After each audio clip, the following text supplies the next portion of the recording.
Joe, we never forget how you told us Dak's healing process would play out. And you ended up being right. And now here we are asking some more questions about Dak Prescott. Jerry starts the little controversy with Cooper Rush. How have you evaluated the Cowboys QB situation? Let me just say this, okay? What's Cooper Rush making? Nothing, basically. Okay. What's Dak Prescott making? $40 million. 40. There is no quarterback controversy. I mean, what Jerry was saying basically was he hopes Cooper plays really well, and that'll give him two options. It'll give him, obviously in Dak, he's got his starter.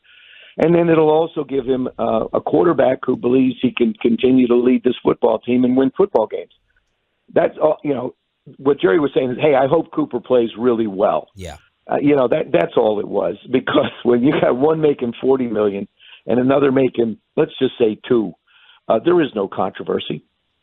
I mean, as soon as Dak's ready to go, Dak's going to be the quarterback again.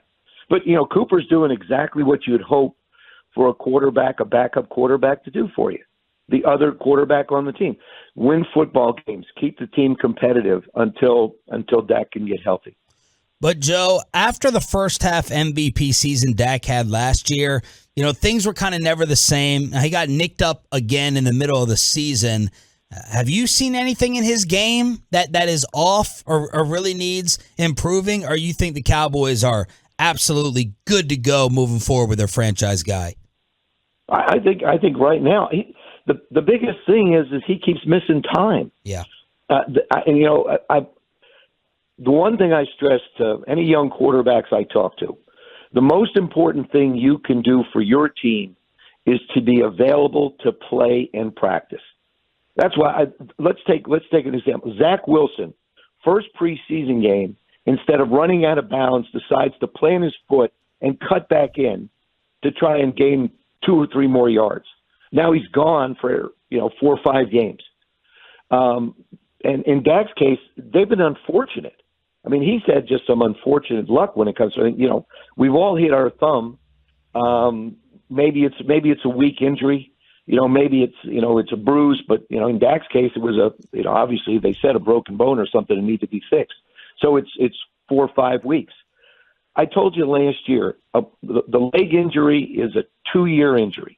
It takes time. He wound up with trouble with his shoulder, or he wound up with trouble with his calf. Those were all a result of the lack of power in his leg. Now, with his thumb, it's a question of will he be able to cut it loose and have the grip that he needs going forward. The good news, I guess you could say, is Dak's injury occurred at a time when the weather isn't really cold. It's not wet, it's not rainy, it's not cold. Mm-hmm. So that could help him. But I think Dak can get back to being, get back in a groove, but he's got to practice every day. He's got to be in games every day to sort of get himself back to that, that period of time where he was before he got hurt last year. Joe, let's look at Carson Wentz. 3 games in, what's he do better than you expected, and what's sort of disappointed you the most about him? Well, I think I wouldn't say nothing's disappointed me. I mean, he's been under siege. I don't care who you are as a quarterback. When you don't have time to throw the football, it doesn't matter whether you're Tom Brady, Aaron Rodgers, Carson Wentz, Dak Prescott. It doesn't matter who you are. It's difficult to operate. I think he's protected the ball pretty darn well. He's made decisions with the ball in his hands in the past that have created some issues. He's done a better job protecting the ball in that instance. But, I mean, Washington's been a team that just hasn't been able to score in the first half of football games. I mean, the first half of football games have been tough. And, your defense is left out on the field for a long period of time, and it wears down. I mean, this is something else that's interesting, too. Because the vets don't play any preseason games, I look at the first 2, and now with 17 games, the first 3 games as preseason games for conditioning purposes, holding onto the football. Think of the games over these last 3 weeks. How many guys have put the ball on the ground? How many guys have dropped passes? Scoring is way down. Yeah, it's because there's no preseason, because your vets don't really get pounded on. You don't get somebody pulling the ball away from you. You don't get hit. You can't hit in practice. Yeah. So this is a result of the rules of football today, and it's something we're going to have to live with. So, to me, I think Carson's done a good job of protecting the ball. He's made throws when he's had to, and he's made some that you wish you had back, but every quarterback does that. I don't care who you are. And so to me, he just needs to get protection. I think this is, again, I've said this before. I watched Dallas the other night. I mean, that front is just, Philadelphia's front is incredible. Dallas's front, 5. And Dan Quinn, I guarantee you, as Washington gets ready for this game, they better alert their running backs, tight ends, and everybody, because pressure's coming. The floodgates are going to be open based upon what they saw against Philadelphia. And this is what teams do. They'll look at it. And Dan's going to bring pressure anyway. And you've got talent. And I said this on a radio show last week. Micah Parsons, to me, is the closest thing that we have seen to Lawrence Taylor in this league in a long, long time. His athleticism, his quickness, where they say run 4.35 at that size, his speed, and when he gets a shot at somebody, he doesn't miss them. If he's coming, he's either going through you or around you or under you. I've been so impressed with his ability to be able to play the game. The unique thing about Lawrence was his ability to be able to dissect an angle when he ran people down, his ability to be able to make people miss when they tried to block him. And then there's that last-minute acceleration when he gets close to where a tackle is. And like I said, I'm not saying he is Lawrence, because I'm not one of those people that says, well, this guy's the next Michael Jordan. Right. No, there's only one Michael Jordan. There's only one Lawrence Taylor.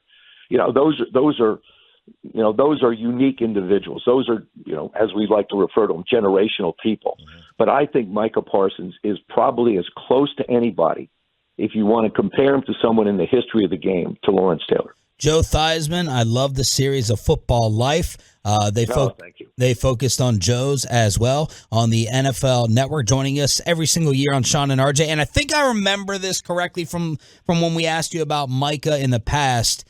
We've wanted him just to line up at that DN pass rushing position and just wreak havoc. But I think you and every other quarterback, and we tried to convince Dan Quinn and McCarthy, they said no.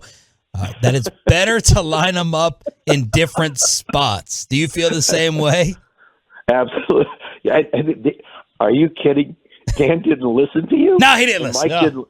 Or Jerry. Nobody listened. Nor Jerry. Oh, come on, guys. What are they thinking? I mean, with all the knowledge that you've accumulated over the years. All right, Joe. All the experience that you have in this game. No, I think that I really think that what they want to do is match him up. They want the best matchups.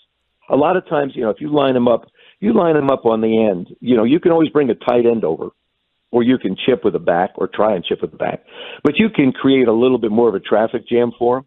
I think what they try and do is move him into situations where you'll see games. You'll see the ENTs, the tackles, the end switch. You'll see the tackles. Basically, what they'll do is they'll try and pull a guard or pull a tackle and create a lane straight up the middle. So, I mean, to me, his versatility was something that was special. And basically, the Giants did that with Lawrence to a degree. Lawrence didn't always rush from the one side. And the other thing is Leonard Marshall was next to him. I think if you really delve into the game a little bit, it's not just that unique individual like Micah is, but who's he lining up next to? And how do you have to block that individual? The best thing this was the concept of the 46 defense of the Bears. They wanted 5 guys up front to block 5 guys individually, knowing full well that they had better athletes on that side of the ball than you had on the offensive line. That was their theory. Right. And I think with Mike it's the same thing. But who lines up next to him? Do you chip him and not help the guard? Do you chip him, not help the center? So I mean that's the situation and the problems that he presents because of his abilities. So it's not so much like moving him around, it's making sure that he's rushing on every play. Like that's my issue. Like I don't care if he's necessarily rushing from the middle or side. I just don't want him dropped back into coverage, right? Because he's just so good at rushing the pass. No, he has those kind of skills as well. No, I mean, he's very young. I mean, you see someone of this talent and you think, wow, but you forget that there's so much more to this game. Every game is a learning process for him. Every game is a teaching moment for him. Every play is a teaching moment. And, and like I say, Dan Quinn's just a heck of a football coach. I mean, let's face it. I mean, he has been. And his concepts, and when you have athletes to be able to do things with, makes a world of difference.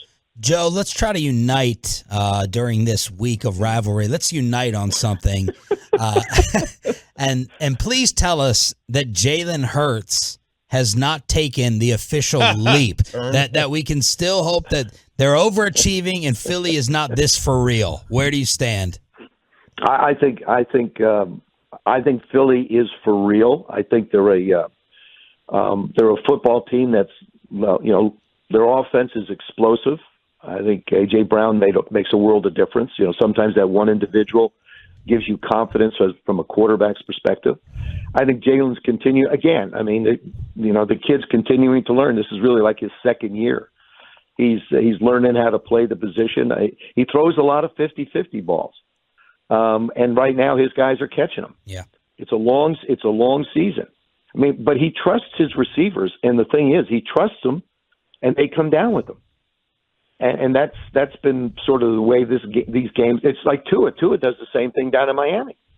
You put the ball in a position where it isn't going to be you're hitting everybody in stride all the time. That somebody's going to have to make a play, and that's basically what they've done. But I think Philadelphia is a team that you have to look at and say they've got a lot of things going for them. They like to run the football, and they throw when they have to. And if you can like to run the football and you have success, now you're really putting defenses on their heels because now you can't take the guy out of the middle because you've got guys going down. I mean, you look at your football team. I mean, Turbin can flat out fly. Yeah. Where does he? Is he? And this people are going to go, well, now really Joe's gone completely nuts. Okay, but I mean, you look at what Tyreek Hill does. Tyreek more than just catches the ball. When you have speed like that on the field. And CeeDee does the same thing, Lamb. When you have that kind of speed, it's tough to bring safeties up to support the run game.